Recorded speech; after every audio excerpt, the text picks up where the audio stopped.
ఆ అవకాశం వచ్చింది.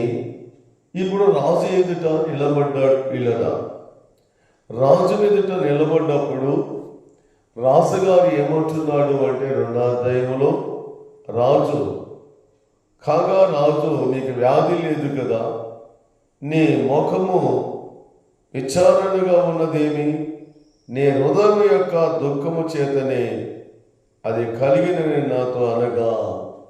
గమనించండి ప్రియులరా, రాజుగారు దానియేలునిగా మరి నెహమ్యాని గమనించారు.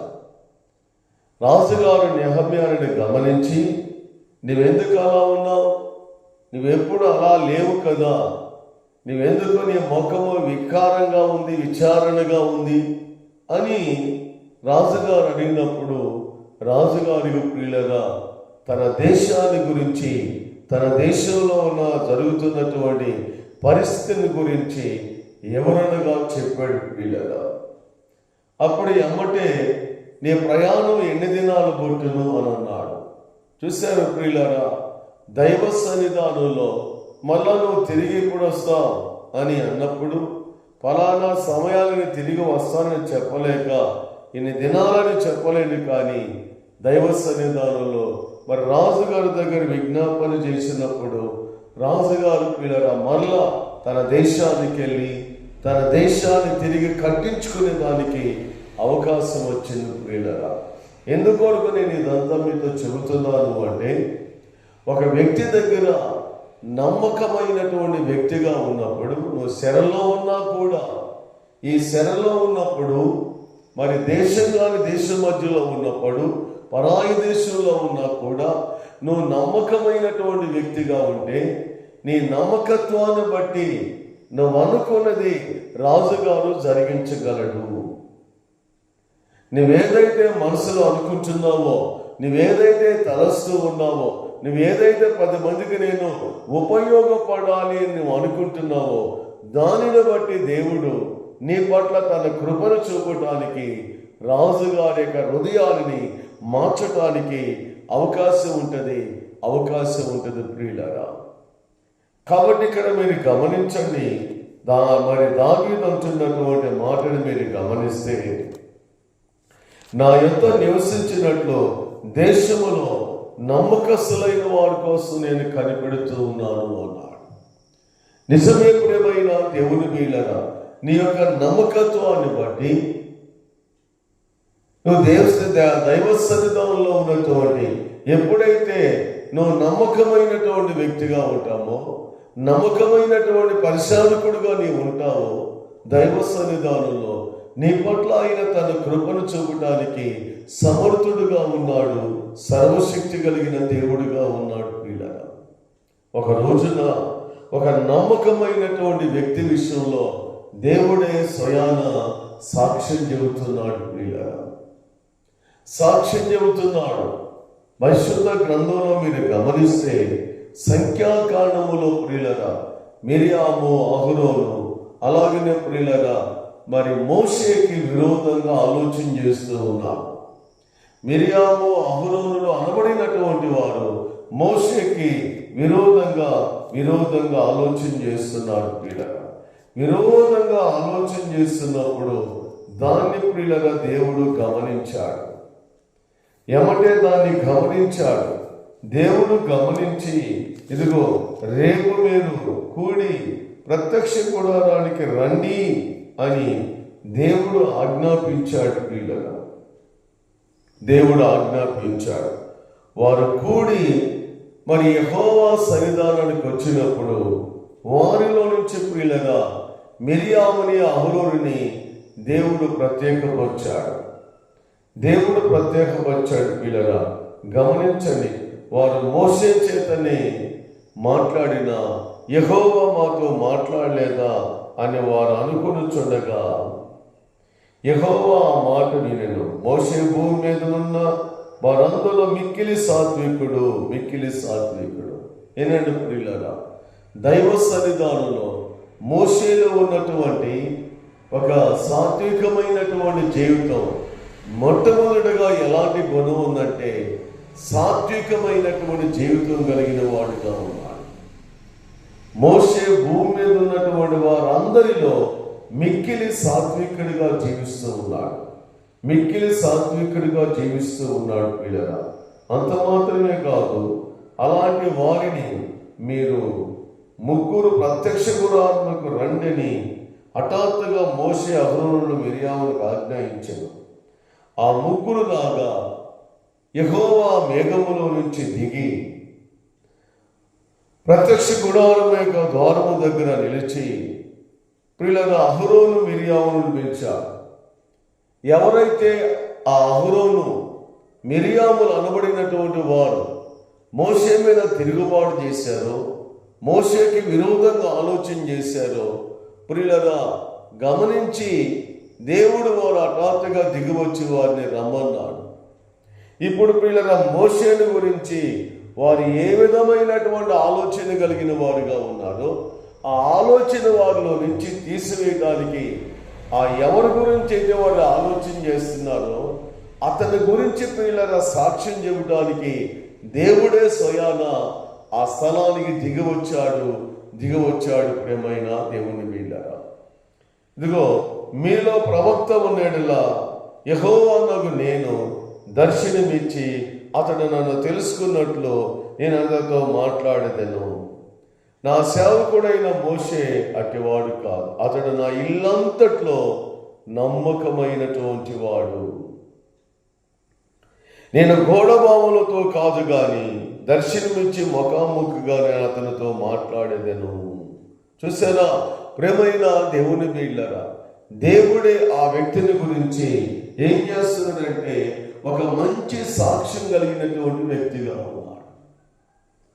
దేవుని ఎదుట మోషే ఒక మంచి సాక్ష్యం కలిగినటువంటి వ్యక్తిగా ఉన్నాడు. కనికిన ప్రియులరా, దైవ సన్నిధానంలో ఎవరైతే ఆ యొక్క మోషే మీద తిరుగుబాటు చేశారో, ఎవరైతే ప్రియులరా ఆ మోషే మీద తిరుగుబాటు చేసినటువంటి ఆ వ్యక్తిని అనగా ఈ మిరియాములు అహరోనులు అనబడినటువంటి వారు ప్రియులరా మరి ప్రత్యేకపరిచి మోషే విషయంలో వారితో మాట్లాడుతున్నారు. మీరు అనుకున్నట్టుగా మోషే అలాంటి వాడు కాదు, మీరు తలస్తున్నట్టుగా మోషే అలాంటి వాడు కాదు. మోషే నా ఇల్లంతట్లో కూడా నమ్మకమైనటువంటి వాడు. ఆ ఇల్లు ఏంటి అంటే ఇశ్రాయేలు అనబడినటువంటి ఆ ప్రజలే దేవుని యొక్క ఇల్లు ప్రియులరా. ఆ ఇంటి మీద మోషేని ఒక నాయకుడిగా దేవుడు నియమించాడు. నాయకుడిగా నియమించినటువంటి ఆ మోషే ఆ ఇంటి మీద నమ్మకంగా జీవిస్తూ ఉన్నాడు. ప్రేమైన దేవుని బిడ్డలారా, నమ్మకంగా జీవిస్తున్నాడు. ఏంటంటే ప్రియులరా, ఎవరైతే సనుగున్నారో, ఎవరైతే గొలుగుతూ ఉన్నారో లోపల ఆ మిరియాము అనబడినటువంటి ఆ వ్యక్తికి ఒక భయంకరమైన వ్యాధి సంభవించింది.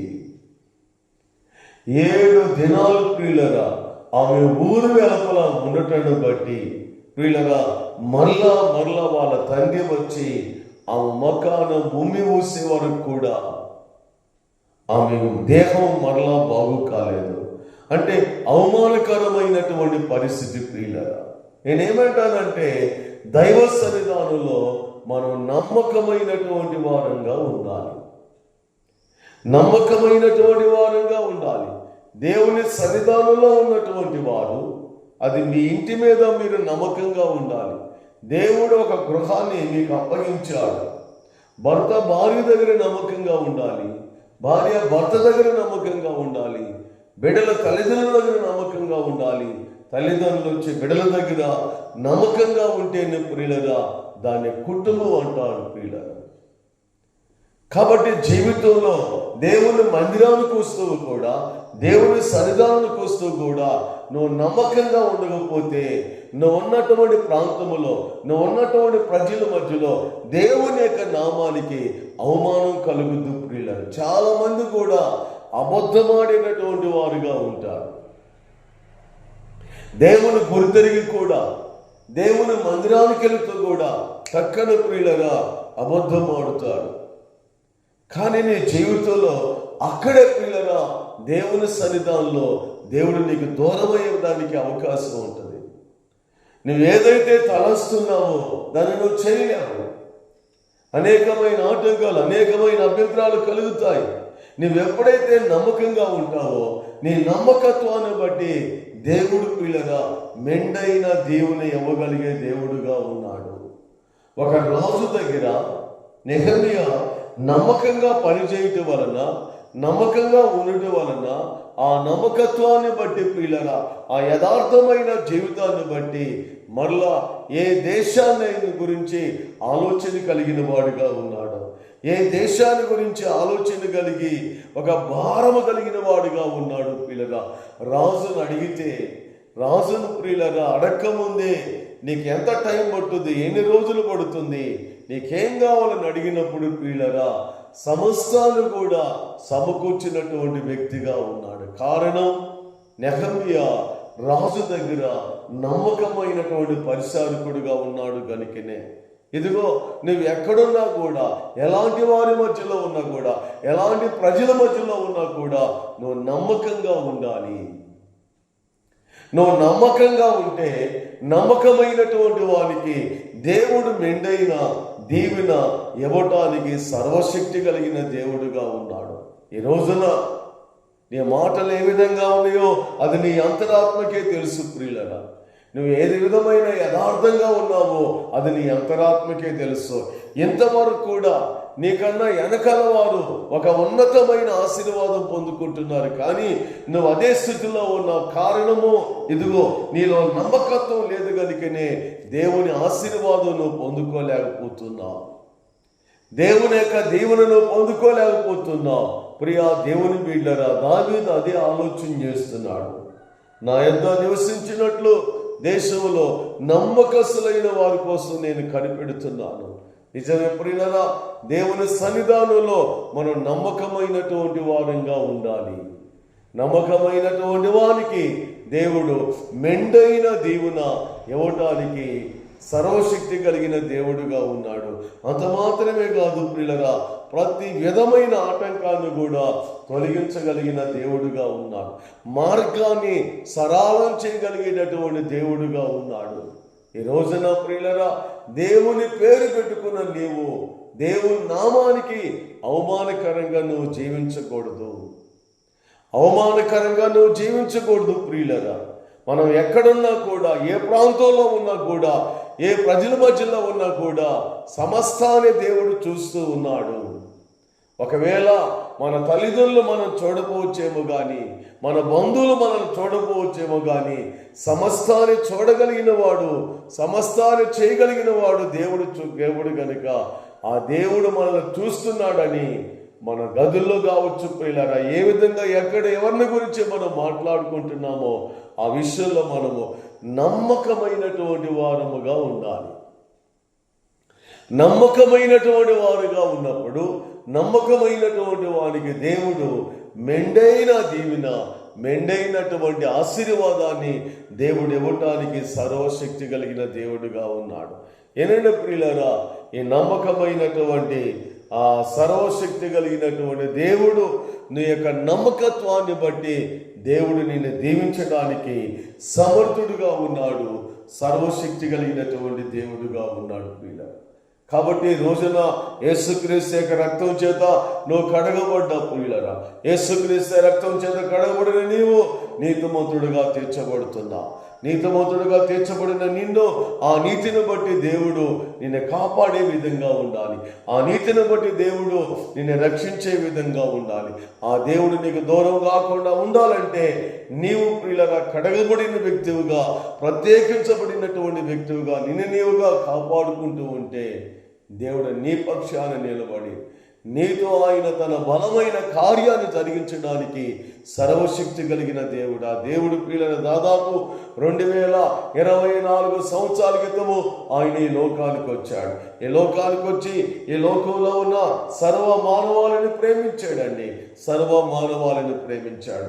ఏ మానవాళినైతే యేసుక్రీస్తు వారు ప్రేమించాడు, ఆ మానవాళి కొరకు తన ప్రాణాన్ని త్యాగం చేశాడు పిల్లరా. ఎందుకంటే ఆ మానవాళు పాపంలో పుడుతున్నారు, పాపంలో పెరుగుతున్నారు, పాపంలోని మరణిస్తున్నారు. మరణించిన ప్రతి వ్యక్తి కూడా భయంకరమైన నరకానికి వెళ్ళిపోతున్నాడు. అలా నరకానికి వెళ్ళిపోవటం మంచిది కాదని యేసుక్రీస్తు వారి స్వయాన వారి కోసం వచ్చి ప్రియులారా, వారి నిమిత్తమై ఆయన ఒక్కసారే బలిగా అర్పించుకున్నాడు ప్రియులరా.